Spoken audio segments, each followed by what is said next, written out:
Mama, gusto ko rin po kapag nagkolehiyo ako, doon ako mag-aaral kung saan nag-aaral si ate. Naku anak, titingnan natin yan ha. Alam mo namang iginapang lang ng tatay mo ang pangkolehiyo ng ate mo bago siya nawala.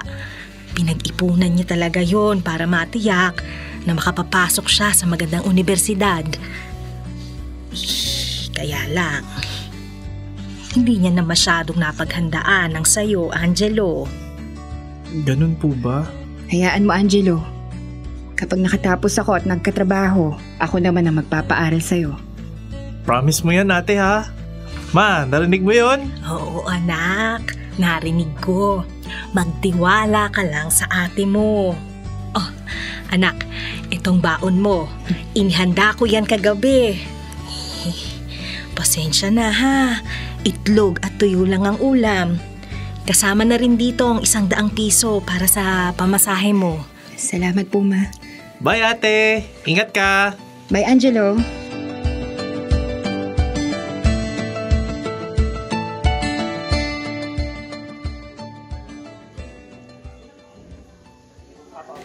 Grabe, ang laki ng school ko.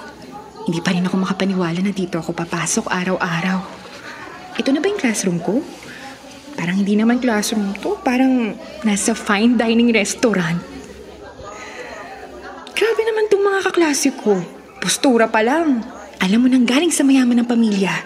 Parang hindi pa yata nakakain ng daing at tuyo. Alright, I believe everybody's here. Since it's the first day of our class, kailangan makilala ko kayo isa-isa.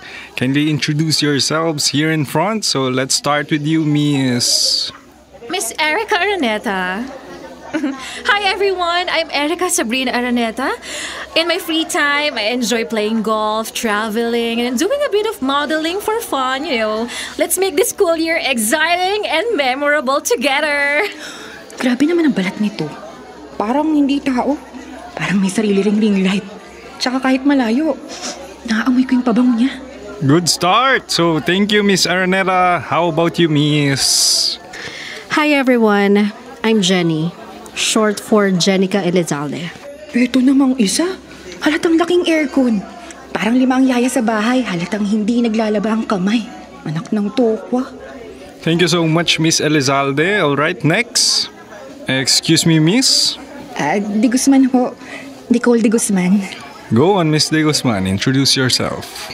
Grabe, ang intense ng introductions nila. Nakaka-pressure. Paano ko naman susundan yun? Nakakahiya kung sabihin kong taga-Boroldos lang ako. Sige na nga, bahala na.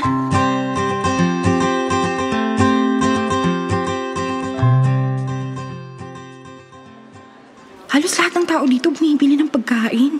Wala pa ditong kagaya kong nagbabaon. Parang nakakahiya namang ilabas tong Tupperware na dala ko. Baka kung anong isipin nila. Paano ba to? Hey Nicole! Classmates tayo, di ba? Hi, Erika. Tama? Yup. Naalala kita kaagad. I find you interesting. Di ba?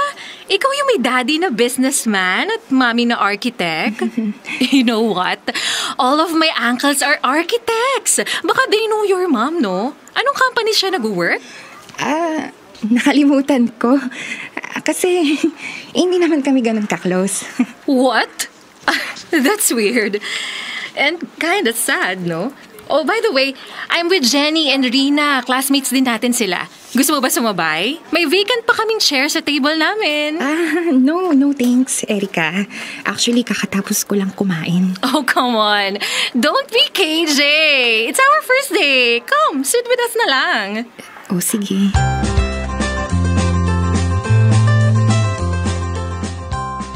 Dear love, first day pa lang. Pero parang ramdam ko na hindi ako nababagay dito. Hindi ito tulad ng lugar namin. Parang mundo ito ng taong hindi pa nakakaranas na mag-alala kung may kakainin pa sila kinabukasan. Dapat ba akong mahiya? Pero ayokong malaman nila na iba ako sa kanila.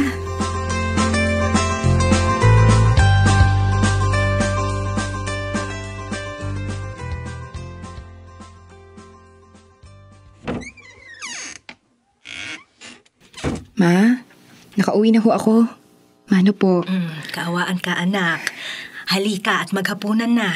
Nagluto ako ng adobong galunggong. Sige po, Ma. Gutom na rin po ako.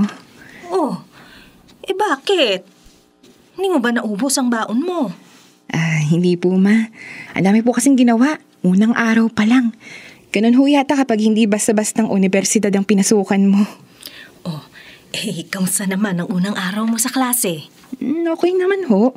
Medyo nakakalula lang yung mga kaklase ko. Lahat mayayaman. Anak ng negosyante, doktor, abogado. Parang ibang mundo. Oh, bakit parang hindi ka masaya? Ma, wala ho akong maiambag na kwento sa kanila eh. Hindi ho ako makarelate. Wala akong maipagmalaki. Wala akong marangyang buhay tulad nila. Anak, hindi mo kailangang makipagsabayan sa kanila. Tandaan mo, andun ka para mag-aral. Hindi para makipagpaligsahan. Ang mahalaga, marunong kang lumaban sa buhay ng patas. At lagi mong tandaan ang bili ng tatay mo sa'yo. Importante sa buhay ang magpakatotoo. Opo, Ma. Hindi ko lang lubos maisip na makakasama ko sila sa iisang kwarto. Yung mga ganong klaseng tao, pakiramdam ko, kahit anong gawin ko, iba pa rin ako sa kanila. Nasaan na po pala si Angelo? Ay, teka. Pinapunta ko sa tindahan. Inutusan kong umutang ng tosino kina Aling Gemma, pambaon mo bukas. Teka nga, tatawagin ko. Kanino ko pa inutusan yun? Baka dumaan na naman sa barkada niya. Sige po, Ma. Kanina lang, nasa cafeteria ako. Nakatayo sa harap ng mga tray ng pagkain na hindi ko naman kayang bilhin. Ngayon, heto ako, kumakain ng galunggong sa lumang hapagkainan namin. Pero bakit parang mas masarap to kaysa sa kahit anong pagkain sa mamahaling eskwelahan na yun? Kahit gaano ko pilitin na maging katulad nila, ito ang totoo kong buhay. At ito ang hindi ko pwedeng itanggi ng habang buhay.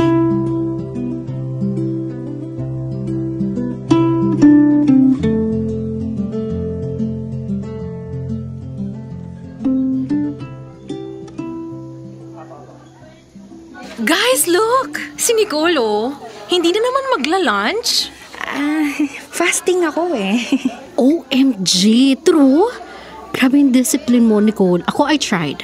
But I just can't give up eating whenever I want to. Disiplina lang, Jenny. Tsaka okay naman yung figure mo ah. Hindi ka naman mataba. You're joking, girl. Overweight na tingin namin kay Jenny sa lagay na yan, no? Overweight? Si Jenny? Ang payat-payat nga niya. Oh my God. That's body shaming, girl. Stop! Ay, sorry. Apology accepted. By the way, if hindi kayo busy this weekend, sama kayo sa akin sa BGC. Let's party! I feel like magiging stressful kasi tong school year na to eh. So I guess, hindi naman masama if uunahin nating mag-happy-happy, right? Yeah, I'm in. I'm in, G! How about you, Nicole? Sige. Try ko ha.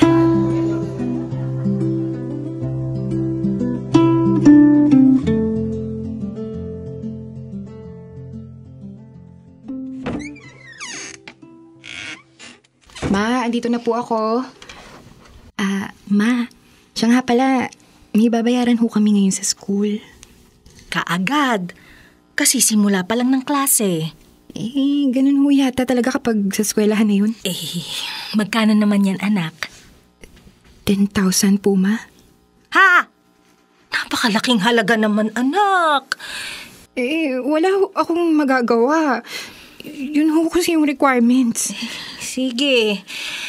Titingnan ko kung makakakubra ko, ha? Baka humira muna ako sa mga tita mo. Kailan bang deadline yan? Ngayong Biyernes na ho, Ma. O siya. Halika na at maghapunan na tayo. Isaw ang ulam.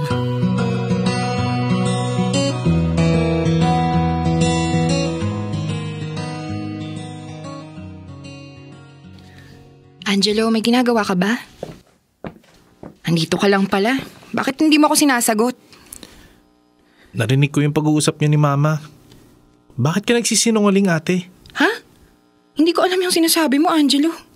Hindi totoo na kailangan mo ng 10,000 para sa pag-aaral mo. Nabasa ko sa cellphone mo. Binabalak niyo mag-party ng mga kaklase mo. Mangungutang si mama para lang sa hinihingi mong pera. Ang hindi niya alam, gagastusin mo lang sa walang katuturang bagay. Bata ka lang, Angelo. Wala kang alam. Magpakatotoo ka ate. Hindi mo kailangan magpanggap para lang matanggap ka.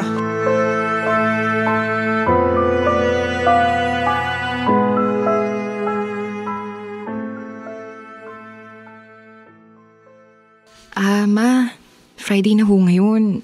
Meron na ho ba akong pambayad para sa project? Ay, oo nga pala. Muntik ko nang makalimutan. Ay, eto anak. Ma, 4,000 lang to. 10,000 ho ang kailangan. Anak, yun lang nakayanan ko. Wala na akong mahiraman. Baka naman pwedeng mag-promissory note muna tayo sa school. Bakit kasi pinag-aral niyo pa ako sa school na to? Kung hindi niyo rin naman pala kaya. Pasensya ka na, anak. Ginusto lang naman naming makapag-aral ka sa magandang paaralan. Pangarap ito ng papa mo para sa'yo. Ate, bakit hindi mo sabihin yung totoo kay mama? Angelo? Anong ibig mong sabihin, anak? Nagsisinungaling si ate, ma. Nagpapanggap siya na mayaman para lang makasabay sa mga kaklase niyang elitista. Hindi totoo na kailangan niya ng 10,000 para sa project. Angelo, tama na. Totoo ba yun, anak? Ma, hindi naman ho sa ganun. Ma, natakot akong walang makausap sa eskwelahan kapag nalaman nilang mahirap lang tayo. Ano ba itong naririnig ko? Hindi ko kayo ganito pinalaki. At lalong hindi ito ang iniwang aral ng tatay ninyo bago siya nawala. Ay, anak, hindi ako makahinga. Ma, I'm sorry.